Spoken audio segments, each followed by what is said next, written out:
Para,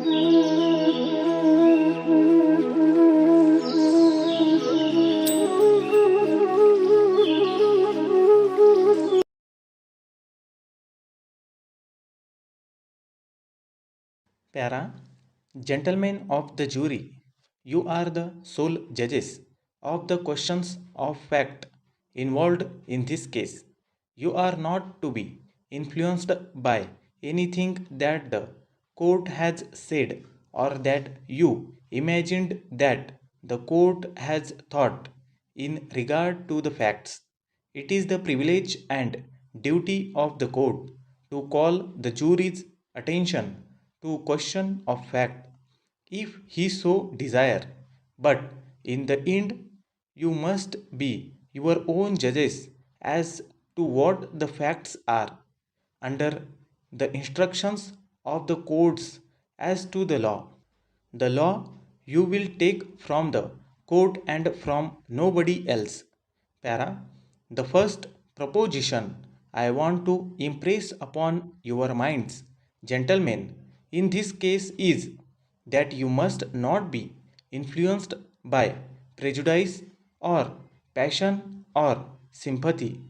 That is a vital question, a most vital question for a jury in a case of this character. You have seen this man's leg. You know his injuries, but you must not consider those injuries at all or the question of damages, if any, until you have considered two or three vital propositions in the case.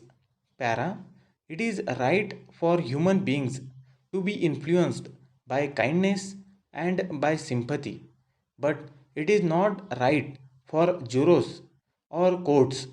Nothing can be more wrongful. You must hold the scales of justice here fairly, impartially, and blindly, and consider the law and the facts, nothing else.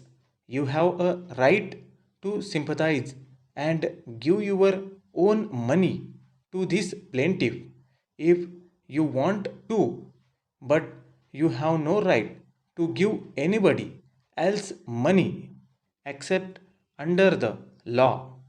That is a vital proposition, more vital, I think, in the trial of lawsuits than in any other question. The jury should do its duty regardless of what is involved and what the injuries are. Courts are influenced by prejudice and passion and influenced wrongly. But it is the duty of the court as well as the jury to withstand prejudice, passion, and sympathy. Para.